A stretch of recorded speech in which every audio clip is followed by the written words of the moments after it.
মহারায় চ্যানেলে সবাইকে স্বাগত। বন্ধুরা, চলে এলাম আরেকটি নতুন ভিডিও নিয়ে। ভিডিওটি সম্পূর্ণ দেখার অনুরোধ রইল। স্কন্দ পুরাণে যুধিষ্ঠির শ্রীকৃষ্ণ সংবাদে এই ফাল্গুন কৃষ্ণপক্ষিয়া বিজয়া একাদশীর সম্বন্ধে বর্ণিত হয়েছে। ধর্মরাজ যুধিষ্ঠিরের প্রশ্নের উত্তরে শ্রীকৃষ্ণ বললেন, হে মহারাজ, এই একাদশীর নাম বিজয়া। একদা দেবর্ষি নারদও ব্রহ্মার নিকট এই ব্রত মাহাত্ম্য জানতে চেয়েছিলেন। সৎকিঞ্চিৎ আমি তোমায় বলছি, শ্রবণ করো। পিতৃসত্য পালনের জন্য অযোধ্যা অধিপতি রামচন্দ্র সীতা ও অনুজ লক্ষ্মণসহ চতুর্দশ বর্ষকালও বনে বাস করেছিলেন। গোদাবরী তটে পঞ্চবটী বনে অবস্থানকালে রাক্ষস রাজ লঙ্কাধিপতি রাবণ রাম লক্ষ্মণের অবর্তমানে ছদ্মবেশী সাধুর বেশে ভিক্ষুকের ছলনায় সীতাকে হরণ করেছিল। সীতা অন্বেষণে রামচন্দ্র বড়ই মর্মাহত হয়ে পড়লেন। সীতার অন্বেষণে ব্যাকুলিত রামচন্দ্র মরণোন্মুখ জটায়ুর সাক্ষাতে সকল বিষয়ে অবগত হয়ে সীতা উদ্ধার নিমিত্ত সুগ্রীব ও বানর সেনা নিয়ে লঙ্কা আক্রমণের ইচ্ছা করেন। কপিপতি হনুমান রামকার্য সমাধানের জন্য লঙ্কায় গিয়ে অশোকবনে জানকী দেবীর সঙ্গে সাক্ষাৎ করেন এবং রামচন্দ্র কর্তৃক প্রদত্ত অঙ্গুরী সীতা দেবীর হস্তে প্রদান করেন। লঙ্কা থেকে ফিরে প্রভু রামচন্দ্রের চরণে সকল বৃত্তান্ত জানালেন। এসব কথা শুনে সুগ্রীব ও অন্যান্য বানর সৈন্যাদের সঙ্গে সমুদ্র তীরে এলেন।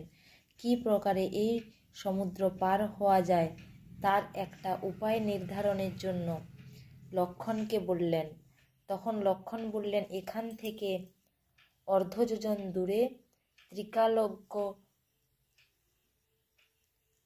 বকলালভ্য নামে এক ঋষির আশ্রম আছে। সেই ঋষি ব্রহ্মার সাক্ষাৎ পেয়েছিলেন।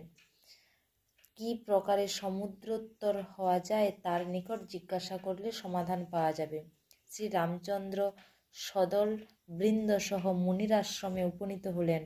ত্রিকালজ্ঞ মুনি তখন ভগবান রামচন্দ্রকে দেখতে পেয়ে জানতে পারলেন পুরুষোত্তম পুরাণ পুরুষ আদিদেব ভগবান রামচন্দ্র রাবণ বধাদি কোনো বিশেষ কারণবশত ভূলোকে মনুষ্যরূপে অবতীর্ণ হয়েছেন।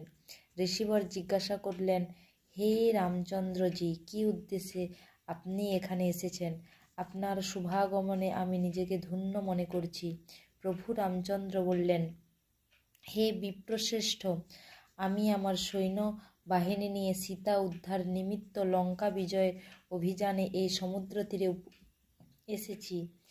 কি প্রকারে এই দুষ্প্রাপ্য সমুদ্র অতিক্রম করতে পারি তার একটা যথাবিহিত ব্যবস্থা করে দিন।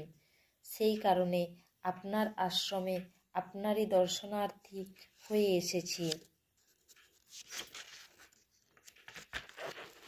তখন মুনিবর প্রভু রামচন্দ্রকে একটি সুন্দর ব্রত পালনের কথা বললেন, যা পালনে বিজয় লাভ অবশ্যম্ভাবী। দশমীর দিন পূর্ণ কুম্ভ জল আম্র পল্লব দ্বারা স্বস্তিকা দেবী রচনাপূর্বক শ্রী বিষ্ণু পূজা করতে হয়। ফাল্গুন মাসের কৃষ্ণপক্ষিয়া একাদশীর দিন উপবাস করত অহোরাত্র ভগবৎ স্মরণ করলে সর্বত্র বিজয়ী হওয়া যায়। শ্রী নারায়ণ পূজা করত শ্রী ভগবৎ দ্বিগ্রহের সম্মুখে রাত্রি জাগরণ অবশ্যই পালনীয়। দ্বাদশীর দিনে সূর্যোদয়ের পর কোনো নদী সরোবর বা কোনো জলাশয়ের নিকট ওই পূর্ণ কুম্ভটি স্থাপনপূর্বক নৈষ্ঠিক বৈদিক ব্রাহ্মণকে ওই পূর্ণ কুম্ভ দান করলে আপনার সর্বত্রই বিজয় লাভ হবে।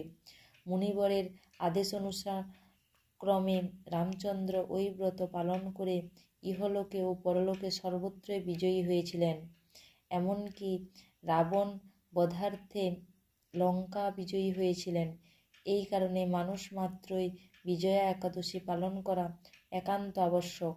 স্বয়ং ভগবান রামচন্দ্র এই ব্রত আচরণে সীতাকে উদ্ধার করেছিলেন। এই ব্রত মাহাত্ম্য শ্রবণে সর্বপাপ বিনাশ হয়, বাজপেয় যজ্ঞের ফল লাভ ঘটে, অন্তে সংসার সমুদ্র বিজয়ী হয়ে ভগবৎ পাদপদ্ম লাভ হয়।